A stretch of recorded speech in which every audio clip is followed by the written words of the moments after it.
আসসালামু আলাইকুম ওয়া রাহমাতুল্লাহ। প্রিয় বন্ধুরা, আশা করি আপনারা সকলেই ভালো আছেন। আলহামদুলিল্লাহ, আমিও ভালো আছি। শবে বারাতের নামাজ কত রাকাত? শবে বারাতের নামাজ কি কি সূরা দিয়ে পড়তে হয়? শবে বারাতের নামাজের নিয়ত কি? এসব বিষয় নিয়ে মানুষের মাথায় ঘুরপাক খায়। আসলে ভাই, শবে বারাতের কোনো নির্ধারিত নামাজ নেই। আপনি যাই পারেন, 4 রাকাত, 6 রাকাত, 12 রাকাত, আপনার শরীরে যতটুকু পর্যন্ত ধরবে তত রাত পর্যন্ত আপনি নামাজ পড়বেন, কোনো সমস্যা নেই। শবে বারাতের কোনো নির্ধারিত সূরাও নেই। আপনার যা সূরা জানা আছে তাই দিয়ে আপনি নামাজ পড়বেন। শবে বারাতের নিয়ত, আপনি মনে যা ধারণা করবেন সেটাই নিয়ত হয়ে যাবে।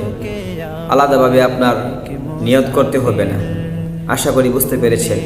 ভিডিওটি অবশ্যই